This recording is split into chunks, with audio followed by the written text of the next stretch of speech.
Bwana wa ufalme, mimi ni Daktari Godwin Gunewe, balozi wa serikali ya mbinguni hapa duniani. Leo nimeona vema tujifunze kuhusiana na uhusiano wa matatizo anayokutana nayo mtu au majanga na kutotoa kodi ya ufalme na matoleo mengine ndani ya ufalme wa Yahweh Elohim. Ni lazima watu wafahamu kwamba kuna mahusiano makubwa sana ya mtu kupitia majanga makubwa ya magonjwa na kila aina ya majanga. Kuna mahusiano makubwa ya kupitia majanga hayo na kutotoa kodi ya ufalme au kutokuwa mwaminifu katika kutoa kodi ya ufalme wa Yahweh Elohim ndani ya ufalme. Sasa ndani ya ufalme kuna uhusiano mkubwa sana kati ya matatizo na majanga mbalimbali na kutokuwa mwaminifu katika kutoa kodi ya ufalme maarufu kama sehemu ya 10, pia na matoleo mengine. Sasa kwa asili kila tatizo au janga ni kosi, misiba, mabalaa ambalo serikali ya mbinguni inaruhusu kwa watoto wake ndani ya ufalme wake, hususan kwa wale walio waaminifu katika sheria zake zote. Huwa inakuwa na kusudi au maana fulani, na huwa halilengi kumnyong'onyesha au kumteketeza au kumfilisi. Tatizo ambalo lenye maana linaloruhusiwa na mfalme wa mbinguni kwa mtoto wake aliye mwaminifu katika sheria zote za ufalme, huwa linazalisha tumaini kubwa ndani ya mtoto husika ndani ya ufalme. Sasa pamoja na mtoto wa ufalme kupitia jambo fulani, lakini mfalme Roho Mtakatifu anazalisha tumaini kubwa ndani ya mtoto huyo wa ufalme husika, na mwishowe tatizo hili linakuwa na manufaa katika kumpelekea mtoto huyo wa ufalme husika katika ngazi nyingine, na pia hata Baba wa mbinguni anatukuzwa na huyu mtoto pia linampa faida. Lakini yapo matatizo au majanga yanayotokea kwa mtu au kwa mtoto wa Yahweh Elohim, huwa hayana maana wala kusudi, yenyewe amelenga kumnyong'onyesha, kumwaibisha, kumfilisi. Na mara zote majanga haya huwa yanakatisha tamaa na kuzalisha mtu husika kuaibika kabisa na kupoteza mwelekeo, na wakati mwingine mtu hufilisika kabisa na hata kuwa ombaomba. Sasa majanga namna hii yanatokana na madhara ya kutotoa kodi ya ufalme kwa uaminifu na matoleo mengine. Ndio maana nimekuwa kama balozi wa ufalme na rabi kuwasisitiza sana watu kuwa waaminifu sana kutoa kodi ya ufalme, ama sivyo utajikuta ni raia wa ufalme lakini utanyong'onyea na utafilisika na utaingia pazito sana. Sasa mtu yoyote au raia yoyote wa ufalme ambaye sio mwaminifu kwa sheria fulani ya ufalme, sheria ile ina kaida au sheria ile aliyoivunja huwa ina kaida inamwadhibu ile sheria, inamrudishia kile kitu alichokivunja. Kwa mfano, ukiua na wewe utauawa, ukiua kwa upanga na utauawa kwa upanga, unaweza kuona. Kwa hiyo unaona kuna sheria ambazo ukifanya na kile kitu kinakurudia, lakini ipo sheria moja ya ufalme, unapokiuka hiyo sheria moja, huwa vitakavyokutokea ni vitu vingi, mlolongo wa majanga mengi yatakutokea. Yani vitu hivyo huwa vinakuja kuharibu maisha yako. Sheria hiyo si sheria nyingine, ni sheria ya utoaji kodi ya ufalme maarufu kama fungu la 10 na matoleo mengine. Hii sheria unapoivunja huwa inasababisha majanga mengi, kwa sababu sheria ya kutoa kodi ndani ya ufalme pamoja na matoleo mengine ni sheria ya uchumi, na uchumi ndio unaoshika, unaoendesha maisha. Kwa unapokiuka sheria ya uchumi, manake utaruhusu majanga mengi ya kuadhibu ndani ya nchi husika. Ndio maana unapovunja sheria ya kutotoa kodi ya ufalme, majanga ya kila aina yatakujia kwenye maisha yako. Magonjwa yataka kufanya ufilisike, kuibiwa mali au kutapeliwa, kupoteza pesa kizembe, kufanya matumizi ambayo hata wewe mwenyewe unashindwa kuelewa, ni kama unatiwa giza hivi. Wakati mwingine ndoa kuyumba, kukataliwa, mikosi na mabalaa ya kila aina yanakuja ili kuharibu maisha yako, kwa sababu unakuwa chini ya laana, yani nguvu ya kushindwa.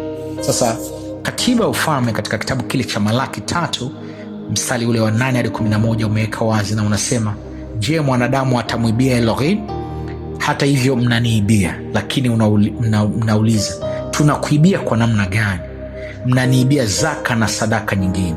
Mstari wa 9 umeweka wazi, amesema mko chini ya laana ninyi taifa lote, kwa sababu mnaniibia mimi. Unaweza kuona ni swala la taifa hapa, ni nchi.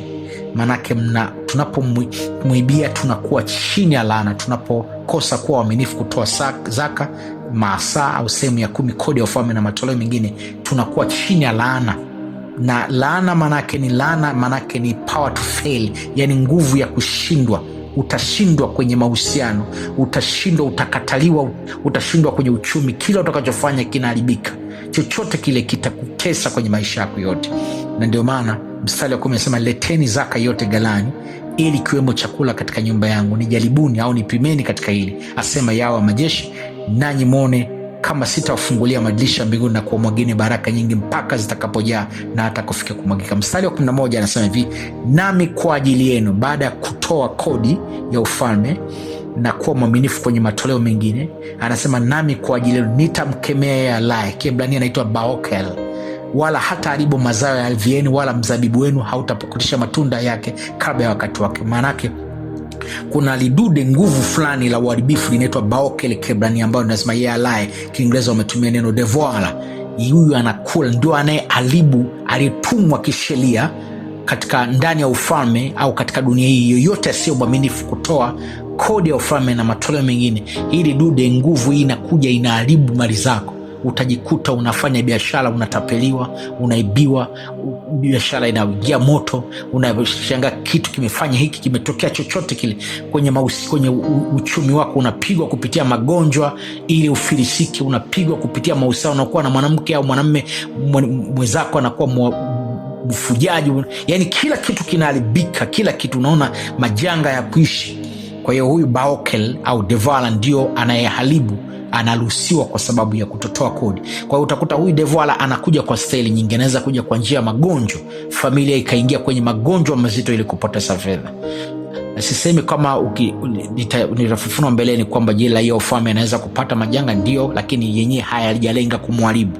Kwa hiyo utakuta hili Devala kwa mtu asiyetoa kodi anaweza kuja katika njia ya magonjwa kwenye familia, anaweza kuja kwa njia ya kutapeliwa, wizi, vitu majanga yanatokea mradi tu ufilisiki, kwa sababu huyu ameruhusiwa kisheria. Sasa Baokel au Devala au yule alaye ni nguvu ya uharibifu katika ufalme wa giza iliyodizainiwa kuleta uharibifu kwa kila asiye mwaminifu kumtolea mfalme wa mbinguni kodi ya ufalme na matoleo mengine. Sasa kutoa kodi ya ufalme na matoleo mengine, mara zote hii ni sheria inayoshughulika na uchumi ndani ya ufalme. Hasa uchumi ndio unaoleta maisha ndani ya nchi. Kwa hiyo ukikiuka sheria ya uchumi ndani ya ufalme, basi utaathiri kila kitu chako kwenye maisha. Maanake ili uchumi upigwe itakulazimu kuna vitu mbalimbali. Baokel atakuja kupiga vitu mbalimbali, mradi lengo hasa amekusudia uchumi. Ndio maana ni ngumu sana mtu asiyekuwa mwaminifu kwenye kodi ya ufalme kukwepa majanga kila siku. Mtu huyu ataandamwa na majanga ya kila na magonjwa, mikosi, misiba, mabalaa, majanga, yani kila wakati. Lengo hasa yamelenga kumfanya uchumi wake uharibike, asiwe stable kiuchumi. Magonjwa yatampiga hata kumwaibisha na kumfilisi. Hata kuwa na utoshelevu wa kila anachokipata, kila atakachokipata hakitamtosha. Pesa zake hatafanyia vitu vya maana, bali ataziingiza sehemu za uharibifu. Hata kuwa na amani moyoni ya maisha. Kila kitu duniani atakuwa anakiona kibaya. Moyo wake wakati wote utajawa na hukumu, na hata kuwa na utulivu, hata kuwa na ujasiri wa kuzungumza na Baba wa mbinguni. Hata akipeleka petition haitamsaidia, kwa sababu mbingu zimefungwa kwa ajili yake. Yani ataona kama vile mbingu imemkataa. Unasikia kabisa kama vile kuna makufuri, yani upati connection, utasikia muunganiko. Kwenye ufahamu wake atahisi ugumu mkubwa, yani kama kuna zege ya kila kitu. Mtu huyo hawezi kukaa kwenye mahusiano sahihi, na kila anayekutana naye atamwona hafai na atachana naye, na kila analofanya halitafanikiwa, na likifanikiwa pesa zitaondoka bila yeye kujua. Na kwa ujumla ataandamwa na mambo magumu na mazito kwenye maisha. Atakuwa anapiga mark time, ataandamwa kwenye vitu vizuri ili kumkwamisha. Ukisoma Mathayo 8:11-12 inazungumzia jinsi wana wa ufalme ambao wanaweza kulia na kusaga meno na kukosa marupurupu ya ufalme kwa sababu ya kutotembea na kanuni za ufalme, ikiwemo utoaji wa kodi ya ufalme na matoleo mengine. Ukisoma Mathayo 8:11-12 inasema, ninawaambia kwamba wengi watatoka mashariki na magharibi, nao wataketi kwenye sherehe feast pamoja na Abraham, Isaka na Yakobo ndani ya ufalme wa mbinguni.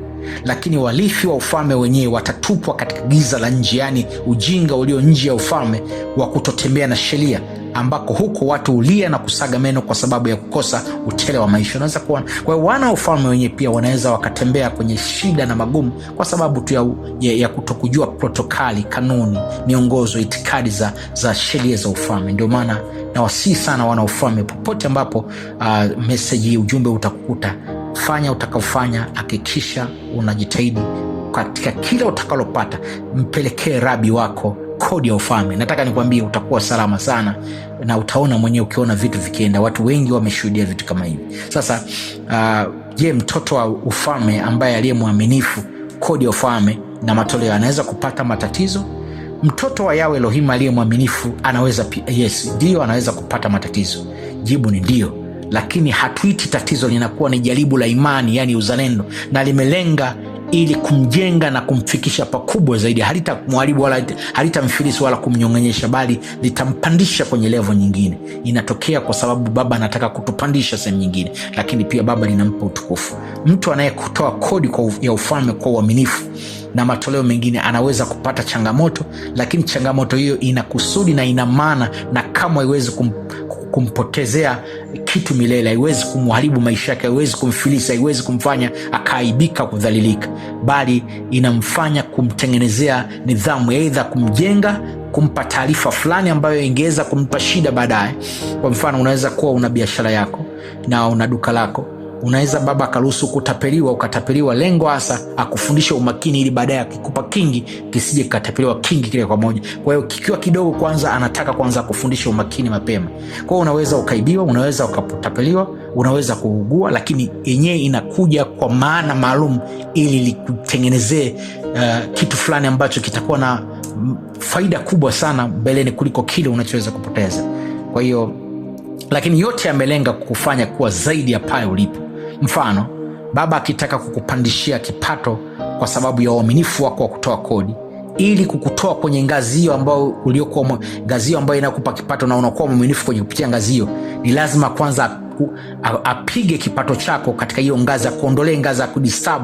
Lengo hasa uondoke kwenye comfort zone ya kwenda kwenye level nyingine, ya kupeleka level nyingine. Maana ili uende level nyingine lazima uache hiki, na ili kuacha lazima akuachishe ili uachane nacho uende kingine. Kwa hiyo linakuwa kama ni tatizo ambalo linakufanya likupeleka kwenye level nyingine, kwa sababu uwezo ukatoka sehemu moja kama hujaiacha sehemu nyingine, lazima uiache ndio uende sehemu nyingine. Kwa hiyo ni lazima kwanza apige kipato kidogo ulicho nacho kwa wakati huo, ili kukupelekea kwenye kitu kingine kikubwa zaidi, ya kutengenezea uwezo wa kufikiri, wa kupanuka kimawazo, ili kuzalisha kwa ukubwa zaidi. Nikupe mfano mmoja wa mfalme mmoja anaitwa Shibima, yuko Dumila. Yeye amekuwa mwaminifu sana kwenye kodi ya ufalme kwa rabi wake mimi, na amekuwa siku moja aliibiwa, alikuwa na kondoo zake, walianza wachache, walizakwa, akaibiwa.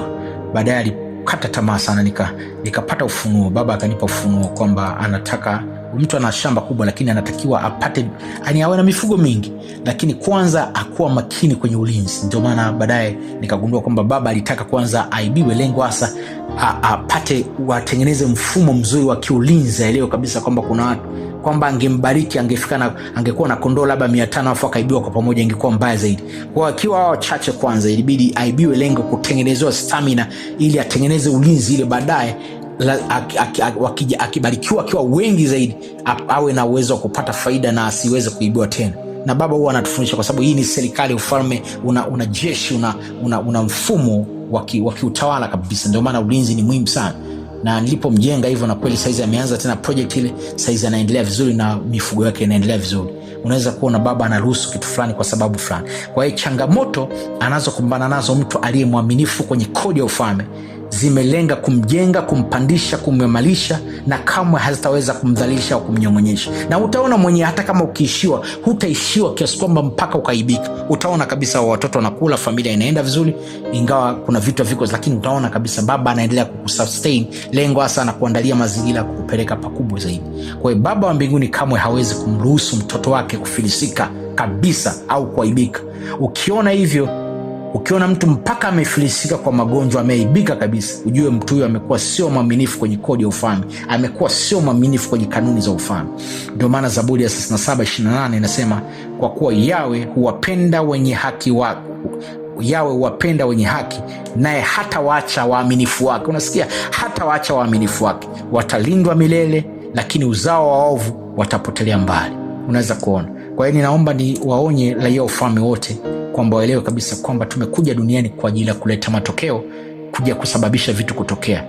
Kwa hiyo tunapokosa kutoa kodi ya ufalme na matoleo mengine na kufanya kazi ya ufalme, ujue kabisa kwamba shoka limewekwa tayari kukata kila mtu usiozaa matunda. Niamini ninakwambia, utakatwa tu. Magonjwa atakupigwa kukutoa duniani au kukufanyia kitu chochote kwa sababu umebweteka bila kutembea na kanuni kwa uaminifu. Hiyo ni muhimu sana. Baba anapata hasara mtu wake ambaye anauzalisha, analeta matunda na akajenga ufalme. Baba kumruhusu mtu huyo akae chini, anaona ni hasara. Ni hasara kubwa, kwa sababu ufalme unaathirika kwa sababu unakuwa hauleti matokeo. Ndio maana mtu akileta matokeo ndani ya ufalme, mtu huyu kuondolewa au kukatiliwa mbali ni ngumu, kwa sababu ni hasara kwa serikali ya mbinguni. Hiyo ni muhimu sana. Ukisoma Luka 3:9 anasema, hata sasa shoka limekwisha kuwekwa tayari kwenye shina la kila mti, basi kila mtu usiozaa matunda mazuri ukatwa na kutupwa moto. Unaweza kuona. Kwa mtu yote ambaye haleti matokeo, nataka nikwambie, utapigwa na magonjwa, utapigwa na chochote, kwa sababu unakuwa huna faida, una hasara. Ndio maana ukiwa mwaminifu kwenye kodi ya ufalme, maanake utasababisha uchumi wa ufalme, injili ya ufalme kusonga mbele. Wewe ni faida, Baba atakutunza. Na wewe mwenyewe ukapeleka injili ya ufalme, utaona kabisa afya yako zikiwa safi, utaona vitu vikienda. Lakini ukibweteka tu kwa ubinafsi wa kufanya mambo yako, nataka nikwambie, Mfalme Yesu amesema katika Luka 3:9 kwamba hata sasa shoka limekwisha wekwa tayari kwenye shina la kila mti, basi kila mti usiozaa matunda mazuri ukatwa. Hapa anazungumzia wanadamu wote ambao hawaleti matokeo ndani ya ufalme, watapukutishwa tu, wataondoka, utapigwa magonjwa kwa sababu huna faida ndani ya ufalme. Luka 13:9 anasema, kisha Yesu akawaambia parabo hii. Mtu mmoja alikuwa na mtini uliopandwa katika shamba lake la mizabibu. Akaja ili kutafuta tini kwenye mti huo, lakini hakupata hata moja. Hivyo akamwambia mtunza shamba, tazama, kwa muda wa miaka 3 sasa nimekuwa nikija kutafuta matunda kwenye mtini huu, nami sikupata hata moja. Ukate, kwa nini uendelee kuharibu ardhi? Unaweza kuona anazungumzia wanadamu hapa, raia ufalme ambao hawataki kujenga ufalme, manake watakatwa tu, watatolewa kwa magonjwa, kwa namna yote, kwa sababu wanainyonya, unaharibu ardhi, unanyonya hewa duniani bure bila kuleta matokeo. Yule mtunza shamba akajibu, Bwana, uache tena kwa mwaka mmoja zaidi, nami nitaupalilia na kuweka mbolea. Kama ukizaa matunda mwaka ujao, vema, la sivyo ukata. Unaweza kuona. Kwa hiyo mpaka sasa hivi raia ufalme unaweza ukakatwa kwa magonjwa, unaweza ukakatwa kwa majanga kila namna, kwa sababu unakosa kutoa kodi ya ufalme pamoja na kuwa mwaminifu kwenye matoleo mengine, lakini pia kujenga ufalme kwa kupeleka habari njema ya ufalme, kuwafundisha watu elimu ya ufalme. Nataka nikuambie, ukifanya hivyo, maanake mti unazaa matunda, Baba ataendelea kuupalilia na utashangaa, utastawi sana. Kwa hiyo ndio maana Baba huwa hawezi kuruhusu mwenye haki yake asambaratika. Ukiona hivyo, ujue kabisa kwamba iko shida ndani mwako. Yohana 15:2 anasema, kila tawi ndani yangu lisilozaa matunda. Sikiliza hapa, anazungumzia watu wake. Kila tawi ndani yake lisilozaa matunda, Baba yangu ulikata. Unaweza kuona. Kwa hiyo raia wa ufalme yote aliye ndani ya Kristo, kama uzai matokeo, utoi kodi ya ufalme, utoi matoleo, usababishi injili kusonga mbele, ufundishi elimu ya ufalme, nataka nikwambie, utakatwa tu.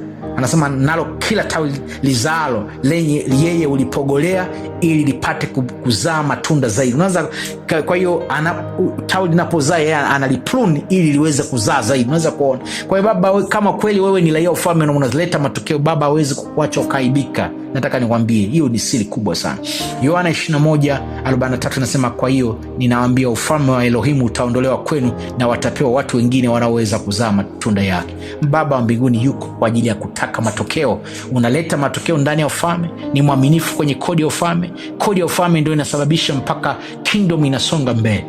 Wanafunzi wangu wote wa ufalme wanapotoa kodi kwangu mimi kama rabi, let's say kama rabi, manake pesa nazopata sio ninakwenda kula mimi, natengenezea mifumo ya mziki wa injili za ufalme, lakini nafanyia vitu, kutengeneza vitu mbalimbali viwafikie watu, ili wapate elimu ya ufalme, kwa sababu baba ameshanitosheleza kwenye mambo mengi. Kwa hiyo inasaidia kwa ajili ya kupushi injili ya ufalme au elimu ya ufalme. Lakini Yohana 15:8 anasema, kwa hiyo Baba yangu utukuzwa kwa vile mzavyo matunda mengi. Unaweza kuona, yani vile mnavyoleta matokeo. Mtu analeta matokeo, Baba anatukuzwa, nanyi mtakuwa wanafunzi. Na hawezi kukatwa, hawezi kuruhusiwa mtu ukanyong'onyeshwa kwa udhaifu wa magonjwa chochote. Hapana, Baba atataka, atapata hasara. Serikali itakuwa na hasara. Serikali inapoona mtu fulani ni muhimu, huwa inaona hasara kumkalisha. Ndio maana itatumia nguvu zote ili mtu yawe mzima, ili serikali iendelee kupata marupurupu. Yohana 15:16 anasema, si ninyi mlionichagua, bali mimi ndiye niliyewachagua ninyi na kuwaweka mwende mkasababishe matokeo makubwa duniani, na matokeo hayo, yani matunda yenu, yapate kudumu, ili katika lolote mtakalopeleka petition kwa Baba katika jina langu awape. Unaweza kuona. Kwa hiyo sisi tumechaguliwa ili tulete matokeo na si vinginevyo. Mtu yote anayeleta matokeo, anayesababisha vitu kutokea, nataka niwaambie atakuwa salama sana. Baba hawezi kumwacha. Ukiona unanyong'onyeshwa kwa magonjwa, ukiona unanyong'onyeshwa kwa vitu vizito mpaka vinakuaibisha, hatuwezi kukwepa kwamba magonjwa yapo, tunaweza tukapata, lakini hajalenga kutuaibisha, kutudhalilisha, kutufilisi au kutufanyia jambo lote baya, hususan tunapokuwa waaminifu kwa sheria za ufalme, ikiwepo kodi ya ufalme, sheria ya uchumi na matoleo mengine. Utakuta kabisa Baba anatupa nguvu na anatutengenezea mazingira. Kama amekusudia tuendelee kuwepo duniani, basi tutaona anatustawisha na ataturudishia afya. Lakini kama amelenga kwamba tutoke kwa wakati huo, ndio tunaweza tukatoka duniani kupitia ugonjwa, lakini bado litampa Baba utukufu, kwa sababu tunakuwa tumemaliza kazi. Kwa sababu ni lazima kwanza mtu akamilishe kazi yake, kusudi lake, ndio aweze kutoka duniani. Kwa hiyo nawasihi sana raia wa ufalme, mwelewe kabisa kwamba matatizo, majanga, mikosi, misiba yana mahusiano makubwa ya mtu kukosa kuwa mwaminifu katika kutoa kodi ya ufalme, yani sehemu ya 10 pamoja na matoleo mengine. Ndio maana ukizembea, usije ukashangaa kuona majanga yanakupata ukaona ufalme hauna nguvu. Sio kweli, ni kwa sababu umekosa kuwa mwaminifu mwenyewe katika maeneo haya. Baba wa mbinguni ambariki kila mmoja ambaye atakayetendea kazi ujumbe huu. Ni heri kutii ndani ya ufalme na tutaona baraka kubwa sana. Asante. Mimi ni balozi wa ufalme, Daktari Gunewe. Serikali ya mbinguni imbariki kila mmoja aliye mwaminifu katika kutembea na sheria za ufalme, hususan kutoa kodi ya ufalme, sehemu ya 10 pamoja na matoleo mengine. Asante.